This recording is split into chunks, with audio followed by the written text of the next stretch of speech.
Yeah. Not actually a question, but could you show the 4 layers things again? The what? The example where you have 4 layers. Uh-huh. Each other. So this.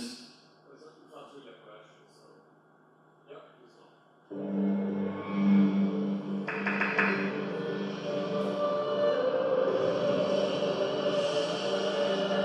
So now try to spot the change.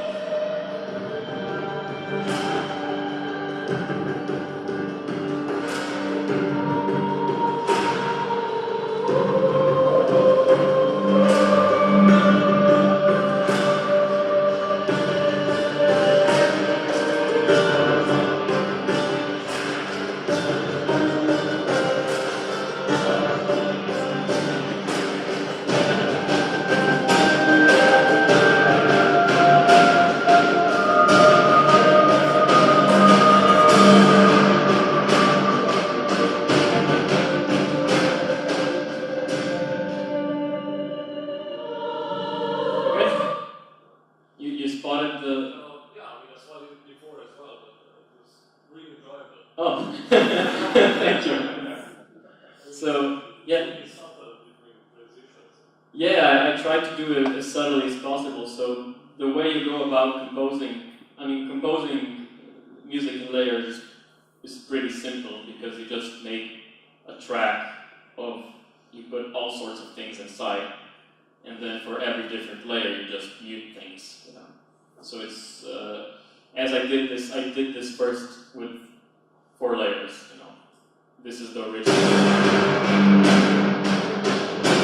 And then I just, for different layers, I just cut things out. So it goes less and less. Yeah. Do you yourself actually record all these instruments, or are these? Everything I showed you today is all made by the computer. Nothing here was live. Oh, okay. So this is all made in my box. Yeah. And when you said that developers should consider hiring an appropriate guy for audio, where do you suggest seeking out these sorts of people? Because that's usually the. Yeah, I think the key is not to only search around your home corner. Right. For example, how to do audio implementation. So I think a good place to start searching is just schools that teach these kind of things.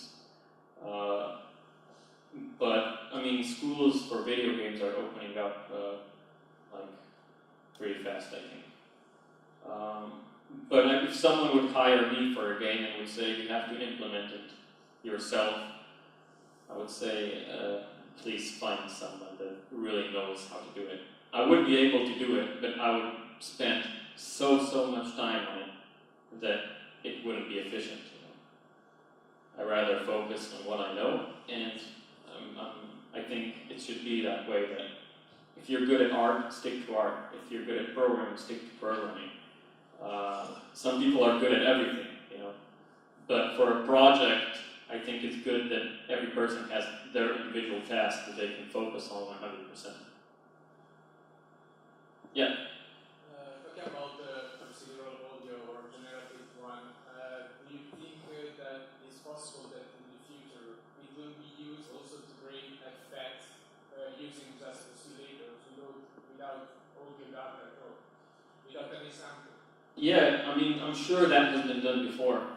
I can't give you distinct games that have used that because my problem is that I don't have much time to play games. But I'm sure it has been done. If you're interested in this kind of things, this program Max MSP. Yeah, I know it already. Yeah. So this is behind the scenes of what I showed you before. So this is a visual programming tool. In here you can do anything.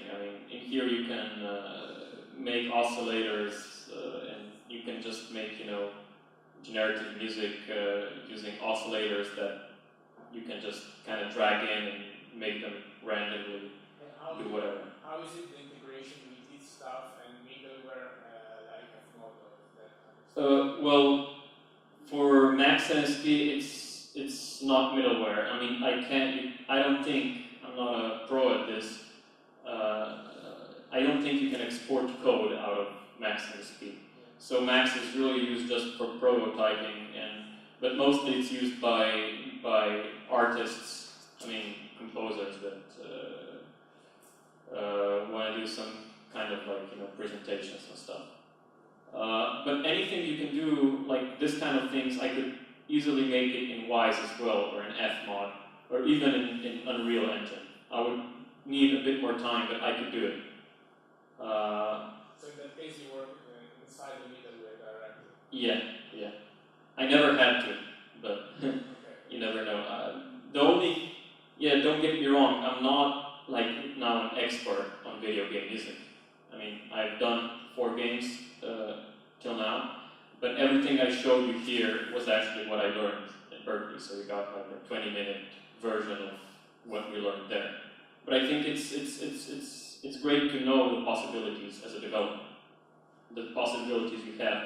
And maybe just one more thing before we end that I want to point out. Even if you don't have the money to hire a composer, and you just go to some audio libraries online, you can find audio libraries that have their music in layers.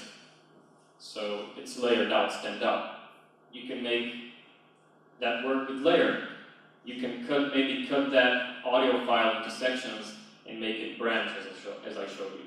So even if you don't have, the resources, just think about it. Maybe it can really help you in your game. So yeah, I think I should end now, and thank you for listening. If you have any more questions, I'll have to end, so just come up to me later.